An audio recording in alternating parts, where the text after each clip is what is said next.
আসসালামু আলাইকুম প্রিয় দর্শক, আশা করি সবাই ভালো আছেন, যে যেখানে আছেন নিরাপদে আছেন। তো আবার চলে এলাম আপনাদের মাঝে আরেকটা নতুন ভিডিও নিয়ে। আশা করি ভিডিওটা আপনাদের ভালো লাগবে। আর যদি ভালো লাগে তাহলে অবশ্যই লাইক, কমেন্ট, শেয়ার করবেন আর সাবস্ক্রাইব করতে কিন্তু ভুলবেন। দর্শক একটা লাইক দিয়ে ভিডিওটা দেখা শুরু করবেন। তো আজকে কথা বলবো যে শারমিন আর মিমের যে ফাইট হলো সেটা নিয়ে। তো দেখেন দর্শক, মিম যে এই যে এসে শ্বশুরবাড়ির লোকজনকে একটা ব্লেম দিয়ে দিল যে ওর বাচ্চাকে কেন ওরা আনে নাই, ওর বাচ্চাকে আনার দায়িত্ব কি ওদের? তার মধ্যে আমি নিজেই শুনছি শারমিন বলছে যে আদবিয়া যাবে না, আদবিয়া যাবে না। যে আসলে কি জানেন ও এগুলো কেন করছে? এগুলো শুধুমাত্র এই দর্শকরা যেহেতু ওকে কমেন্ট করছে যে কেন ও বাচ্চাকে নিয়ে যায় নাই, ও কেমন মা, সেখান থেকে নিজেকে বাঁচানোর জন্য দোষ সব কার ঘাড়ে চাপাই দিছে? বাবুর আর বাবুর ফ্যামিলির উপরে চাপাই দিছে। এরা সবসময়ই তাই করে, এরা নিজের দোষ অন্যের ঘাড়ে চাপাই এরা এইভাবেই দিন পার করে যাচ্ছে। যারা যারা এখনও সাবিনার মিথ্যাচার ধরতে পারেননি তাদের জন্য সত্যি এক বালতি দুঃখ। আর যারা যারা কমেন্ট বক্স ভরাই ফেলছেন যে সবচেয়ে ভালো জামাই হচ্ছে এই আরিফ, তাদের জন্যও এক বালতি সমবেদনা। কারণ বুঝতেই পারতেছেন বিয়েটি সব শেষ হওয়ার পরে এখন আসছে আরিফ। এখন কি তাকে কেউ আনতে গেছে? সে চাইছিল, এবং লোকজন বারবার লিখতেছে কমেন্ট বক্সে যে বাপ্পি গিয়ে কেন আরিফকে আনলো না। এটা তো কোনো কথা না। মানে সবাইকেই তো দাওয়াত দিচ্ছে যে বাপ্পি তো হুড় করে চলে আসছে, তাহলে বাপ্পিকে কেন গিয়ে আরিফকে আনতে হবে? এটা তো আসলে, আর আরিফ নিজের দাম এত কেন বাড়াবে? আলটিমেটলি কী হবে জানেন? এই যে বড় জামাই আর মেঝো জামাই দুইটা মিলে যা করতেছে না, বড়টা হচ্ছে অতিরিক্ত স্যাবলা, দাওয়াত পাইলো আর না পাইলো আয়েশা মাসের পর মাস বসে থাকে, যার কারণে এর গুরুত্ব কমে গেছে এই বাড়িতে। আর আরেকটা হচ্ছে আরিফ, যেটা কিনা অতিরিক্ত নিজেকে দাম বাড়াইতে চাচ্ছে, সেটারও কিছুদিন পরে লোকজন আর পাত্তা দিবে না। ওইদিকে বাপ্পিকে দেখেন, গতকাল সে যে ভিডিওটা দিল যেখানে সে বলল যে সাবিনা আসেনি, সেজন্য তার শ্বশুর অনেক মন খারাপ করেছিল। সে শ্বশুর বলেছে যে না, সে প্রোগ্রাম করবে না। তো সেখানে সে কি বলল, হ্যাঁ খুব স্বাভাবিক ব্যাপার, বাবা মা চায় যে সব সন্তানরা একসঙ্গে আমরা আনন্দ করতেছি, সবাই যেন একসাথে আনন্দ করি। যে কথাটা বাপ্পির মুখ দিয়ে বলল, অথচ নিজে দেখেন নিজে আনন্দ করতেছে বউকে নিয়ে, তার ছেলেটাকে বাড়িতে একা রেখে আসছে। ছেলের পরীক্ষা চলতেছে, তার মধ্যে ছেলেটার মন খারাপ, খুবই স্বাভাবিক। মন খারাপ হওয়া খুব স্বাভাবিক। একা একটা ছেলে দাদির সাথে আছে, দাদির বয়স হয়েছে, দাদি নিশ্চয়ই ওকে খাওয়া দাওয়া ছাড়া ওইভাবে নিশ্চয়ই দাদি তাকে দেখার মতো অবস্থা নাই, দাদিরও শরীর খারাপ থাকে।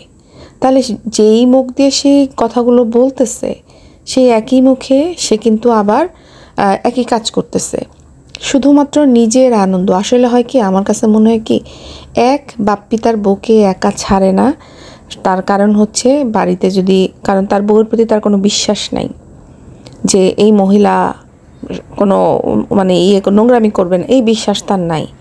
এই কারণে সে তার বউকে একা ছাড়ে না। হ্যাঁ, আর আরেকটা হচ্ছে যে ওই লোকের আসলে বাড়িতে গিয়ে করার কিছু নাই, সারাদিন বসে বসে মোবাইল টিপা ছাড়া আসলে করার কিছু নাই। কারণ সব কিছুই তো মা করে, মা বাজার সদাই করে, বউ হচ্ছে রান্না বান্না করে, কাজের বউরা ঘরদোর পরিষ্কার করে, ছেলেকে দেখাশোনার জন্য টিচার রেখে দিছে। তো এই লোকের তো আসলে কিছু কাজ নাই, এরা হচ্ছে সব হচ্ছে গিয়ে ওই যে কি বলে অকাল কুষ্মাণ্ড, হ্যাঁ অপদার্থ এরা। তো তিনটা মেয়েরই জামাই একেবারেই অপদার্থ, কোনো কাজ করে না, মেয়েগুলি সব কিছু করে। এই জন্য এরা মেয়েদের পায়ের তলায় এসে পড়ে থাকে, নিজের বাবা মার প্রতি কোনো রকম দায়িত্ব পালন করে না। বাপ্পি যেভাবে এসে শ্বশুরবাড়িতে দায়িত্ব পালন করে, তার এক কানা করেও সে তার মায়ের জন্য পালন করে না। তার মধ্যে এরা বোনরা খুবই হাস্যকর। এরা ওই আগারে বাগারে ক্ষেত খামারে চিপায় চুপায় গিয়ে এরা এই একজন আরেকজনের বদনাম করে, শ্বশুরবাড়ির বদনাম করে, আবার বাড়িতে এসে হাহা হি একসাথে। এগুলিকে আসলে আমাদেরকে নাটক দেখায়, আমরা আসলে কন্টেন্ট দেয় আর কি, যে ওদের মধ্যে একটা কিছু চলতেছে আর আমরা সেটা দেখার জন্য একদম অস্থির হয়ে যাই, আমরা কমেন্ট করে ভরাই ফেলি। কিন্তু এরা ভিতরে ভিতরে সব কিন্তু ঠিকঠাক আছে, এটা আমার মনে হচ্ছে। কারণ আপনি ওই আগারে বাগারে গিয়ে আপনি আপনার বোনের বদনাম করতেছেন, দেখাচ্ছেন আপনি খুব রাগ, আবার বাসায় এসে আপনি উদাম ডান্স দিতেছেন একসাথে। এটা আসলে কেমন যেন, এটা আপনাদের কাছে কেমন লাগে আমি জানি না, বাট আমার কাছে এটাকে একদম রহস্যজনক মনে হচ্ছে। আর এই যে সাবিনার কথা বলি, সাবিনা আমাদেরকে কি বলল, তার স্বামীকে নাকি সে আসতে মানা করছে। হ্যাঁ, সে আসতে মানা করছে, আবার ওদিক দিয়ে তার স্বামী এসে খুব কি দেখাইলো আমাদেরকে, স্বামীর মধ্যে যে প্যাচ, সেটা স্বামী নিজেই পরিষ্কার করে আমাদের সামনে বলে দিল। সেটা কি বলে দিল, সে বলল যে ওই যে মিম বলল যে আপনারা 3 জন মিলে ইয়েতে যান, বাজার করে নিয়ে আসেন, জামাই বাজার। তখন আরিফের ছিল যে আমি যখন জামাই বাজার করতে গেছি তখন তো আমার সাথে কেউ ছিল না, তাহলে আমি কেন যাব। তাহলে বুঝেন প্যাচটা কিভাবে সে ধরে, সে প্রতিটা জিনিস সে হচ্ছে খুব প্রতিশোধ পরায়ণ। আর সে যখন বিয়ে করছে তখন তো সে ছিল তার টোকাইয়ের মতো লাগতো দেখতে। তার মধ্যে সে তো প্রথমে সাবিনাকে বিয়েই করতে চায় নাই, কারণ সাবিনার তখন কিছুই ছিল না। সে সাবিনাকে কোনোভাবেই যদিও সে সাবিনার সাথে অলরেডি আগ্রাম বাগ্রাম নোংরামি সমস্ত কিছু করে ফেলছে, করার পরে সে সাবিনাকে বিয়ে করতে চায় না, সে কেটে পড়তে চাইছে। হ্যাঁ, কিন্তু তারপরে বহু কষ্ট করে তাকে মানায় টানায় যখন দেখলো যে না, সাবিনার একটা ইউটিউব চ্যানেল, সেটাও তিশা দাঁড় করায় দিচ্ছে একটা মিথ্যা স্বামীর নামে একটা দিয়ে, স্বামী কি বোন কেন স্বামী হারা, এটা দিয়ে তাকে একদম ফেমাস বানাই দিল। যখন টাকা ইনকাম শুরু হলো তখন গিয়ে এই টোকায় রাজি হলো ওকে বিয়ে করতে। তো এরা আসলে প্রত্যেকটা বোনই প্রচণ্ড রকমের হারামি, ঠিক আছে, প্রচণ্ড রকমের হারামি। নিজেদের দোষ যখন দর্শকরা তাদেরকে গালাগালি শুরু করে তখন করে কি অন্যের উপরে দোষটা চাপাই দিয়ে নিজেরা একদম সাধু সন্ন্যাসী সাজতে চায়। আজকে শারমিন একজন উপযুক্ত জবাব দিছে।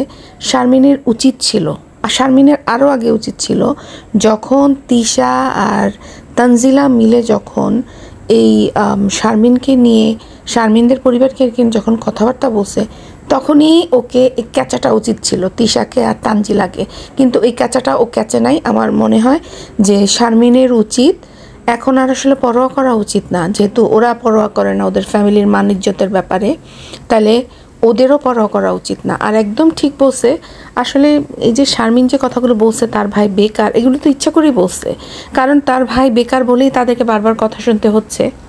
আর বাবু কতটা নিজেকে নিচে নামায় ফেলছে যে বাবুর ভিতর ফেটে যাচ্ছে যে বাবুকে দিয়ে ঘরের সমস্ত কাজ করায়। কিন্তু একটা হচ্ছে যে হ্যাঁ, আমাকে সাহায্য করার জন্য কাজ করে, সেটা আলাদা, কিন্তু ওকে কাজগুলো করায় যে তুমি বেকার, তুমি কোনো টাকা ইনকাম করো না, তোমার কোনো কন্ট্রিবিউশন নাই, সেক্ষেত্রে তোমাকে কি করতে হবে, সেক্ষেত্রে তোমাকে ঘরের কাজ করতে হবে। যখন আপনি এইভাবে মানুষকে দিয়ে কাজ করান তখন মানুষ কাজ করে না।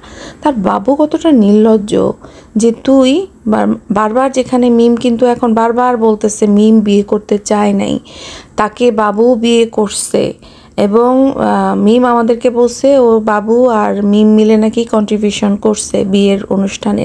কিন্তু শারমিন আমাদেরকে বলল যে না, পুরা টাকাই মিম দিছে, এই কারণে মিম বারবার পুরাটা অনুষ্ঠানে বলছে আমার টাকা, আমি অনুষ্ঠান করছি। এই কথাগুলো একটা মানুষ জেদ থেকে বলে। যখন শ্বশুরবাড়ির লোকজন অনুষ্ঠানে যায় এবং তার ছোট ভাইয়ের কারণে কথাগুলো শুনতে হয়, এবং ছোট ভাই যখন সেই ব্যাপারে কোনো রিয়াকশন না নেয়, তখন এইভাবেই জিনিসগুলো জটিলতা তৈরি হয়। আবার দেখেন, মিম বলতেছে মিমের মেয়েকে কেন নিয়ে যায় নাই। প্রথমে সে বলল, প্রথমে যেদিন কমেন্ট আসে নাই যে কেন বাচ্চা রেখে গেছে, যখন সে ওই বাসর ঘরের পরের দিন সে বলল যে সে রেখে আসছে, সে কিন্তু বলছে যে সে রেখে আসছে কারণ হচ্ছে যে যেহেতু সে পরের দিন চলে যাবে, আদবিয়া হচ্ছে এই কষ্ট ধকলটা নিতে পারবে না, আর সাবিনা আছে যার কারণে ও বাড়িতে রেখে আসছে। এটা কিন্তু ওদের ডিসাইড করা যে আদবিয়া বাসায় থাকবে। কিন্তু যখন লোকজন তাকে কমেন্টের পর কমেন্ট করলো আপনি কেমন মা, হ্যান ত্যান, যখন গালাগালি শুরু করলো, তখন তার কথার সুর আবার চেঞ্জ হয়ে গেছে। তখন সে বলতেছে যে তার শ্বশুরবাড়ির লোকজন কেন আদবিয়ার কথা বললো না। কিন্তু শারমিন কিন্তু নিজে জিজ্ঞেস করছে আদবিয়া আসবে কিনা। ভিডিওতে যারা অনেক ভিডিও করছে লোকজন, কোনো না কোনো ভিডিওতে শারমিনের কথা আমি শুনছি, ও জিজ্ঞেস করছে আদবিয়া কি যাবে না। তখন তিশা বলছে যে না, আদবিয়া যাবে না, আদবিয়া বাড়িতে থাকবে, কারণ যেহেতু ও আবার সকালবেলা চলে আসবে সেই জন্য। এখন দেখেন, এই যে মিমের কথা মতো সবাই উঠবস করছে, কথাটা সত্যি কিনা? এই যে শারমিন যে কথাটা বলছে, এই কথাটা কিন্তু আমি একটা ভিডিওতে বলছি যে এত কষ্ট করে এরা মানে প্রত্যেকটা জিনিস ওর কথা মতো কিন্তু সবাই করে গেছে। ওরা প্রথমে বাড়িতে আসলো, হলুদ তেল এগুলির জন্য ওরা আসলো, এসে ওরা আবার ঢাকায় গেল। এটা কিন্তু মুখের কথা না দর্শক। আপনি এখান থেকে ধকল সহ্য করে ঢাকায় যাবেন, ঢাকায় গিয়ে আপনি বাসর ঘরটা সব সাজাবেন, গাড়ি সাজাবেন, তার মধ্যে ঘরের আরও কিছু কাজবাজ আছে, সেগুলো সেরে আপনি আবার ঢাকা থেকে রওনা দিয়ে আপনি যাবেন শরীয়তপুরে। তো এগুলো কি মুখের কথা? মিম কি মনে করে যে এগুলো খুব সহজেই হয়ে যায়? যেখানে মিমের বাসায় প্রতিটা ইনস্ট্রাকশন মিম দিতেছে, এটা করো, ওইটা করো, সেটা করো, হ্যান করো, ত্যান করো, ওর কথা ছাড়া একটা কাজ হয় নাই, সেখানে ও কী করে আশা করে যে ওই বাসায় ঢাকা থেকে 2 বার করে আসা যাওয়া করছে, এই মানুষগুলির উপর দিয়ে কি একটা ধকল গেছে সেটা কি ওর চিন্তা ভাবনা করার সময় আছে? ওরা তো ওর মামার বাড়িতে থাকতে পারতো, মামার বাড়ি থেকে ওরা আসতে পারতো, কিন্তু কেন এই ধরনের পরিকল্পনা? আর এই পরিকল্পনায় বাবু কিভাবে ওদেরকে সাহায্য করলো? ওর পুরো পরিবারটা তোর উপর দিয়ে তো ধকল গেছে, তারপরে ওরা মেনে নিচ্ছে যে না ঠিক আছে, ও যেহেতু বলছে যেভাবে করতেছে সেভাবে করব। তারপরে যখন পরের দিন এসে শাশুড়ির কথা, শারমিনের কথা, কেন বাচ্চা নিল না, বাবু কেন বাচ্চা নিয়ে গেল না, সেই জন্য বাবুর সঙ্গে সে এক রাত থাকবে না, বাবুকে আলাদা রাখছে, এগুলি করে আসলে আমাদেরকে কী কী দেখাইলো? এগুলি করে তো আসলে কোনো মানে নেই। ও যে একটা যে কি বলে এটাকে, একটা যে ফালতু মেয়ে মানুষ, সেটা আমাদেরকে বুঝাইলো। এর আগে যে ও ওই প্রথম যখন কাবিন হইলো, তখন যখন ও হোটেলে গেল, তখন তো বাবুর মা ছিল না, শারমিন ছিল না বিয়েতে, তখন কেন ওই আদ্বিয়াকে রেখে গেল বাসায়? তখন কেন আদ্বিয়াকে রেখে গেল? তখন কেন ও বললো না যে আমার ফ্যামিলির লোকজন কেন আমার সাথে বাচ্চা দিয়ে দিল না? তখন তো ধেই করে নাচতে চলে গেছে সে। যখন শ্বশুরবাড়ির ব্যাপার আসছে তখন শ্বশুরবাড়িকে দোষারোপ করতে চলে আসছে। এরা এরকমই, এরা 3টা বোনই এরকম, যেমন সাবিনা, যেমন মিম, তেমন তিশা। আর তিশাকে তো দেখতেছেন প্রত্যেকটা ভিডিওতে, প্রত্যেকটা মানুষকে সে অপমান করে সে কথা বলে, যেখানে তার অবস্থান তার অবস্থান কত নিচে। এখন ওই 2 পয়সার ইনকাম করে বলে সে সমস্ত ফুটানি দেখাইতেছে। তারপর দেখেন এই যে শারমিন যেটা বলল যে আজকে যদি এই যে মিমের একটা বাচ্চা আছে, আজকে যদি মিমের মা সেখানে জামাইয়ের সাথে কথা বলে জিনিসটা সমাধান করার চেষ্টা করতো, তাহলে কিন্তু সংসারটা টিকে যেত। কিন্তু ব্যাপারটা হয়ে গেছে, এদের মা বাবা হচ্ছে নোংরামি ফাজলামি যা করুক 3 মেয়ে, তাদের কোনো অসুবিধা নাই, টাকা পয়সা দিলেই হলো তাদেরকে। না বাবা না মা, কারো কোনো মাথা ব্যথা নাই, মেয়েরা কী পরিমাণে নোংরামি করতেছে, কয়টা বিয়ে করলো। আর এই যে দেখেন শারমিন এই যে এতগুলো কথা বলল, ওর মা কিন্তু ঠিক যখন বুঝতে পারলো যে শারমিন কথাবার্তা বলছে, মানে এই যে মিমের এগেনস্টে যে একটা ভিডিও বানাইছে, তার জন্য কিন্তু শারমিনকে ওর মা বকাবকি করছে। এটাই হচ্ছে গার্জিয়ানরা হচ্ছে আপনাকে চেষ্টা করবে যাতে কোথাও কোনো ঝামেলা না লাগে। কিন্তু ওই যে ওইখানে যে কোহিনুর বেগম মহিলাটা বসে বসে মিটিমিটি হাসে, তার সামনে তার ছেলের বউকে নিয়ে যাতা কথা বলে, তার মেয়ে তার ছেলের বউকে নিয়ে যাতা কথা বলে, কিন্তু এই মহিলা কোনোভাবে এদেরকে থামায় না। মহিলা মজা নেয়, আগুনে ঘি ঢালে।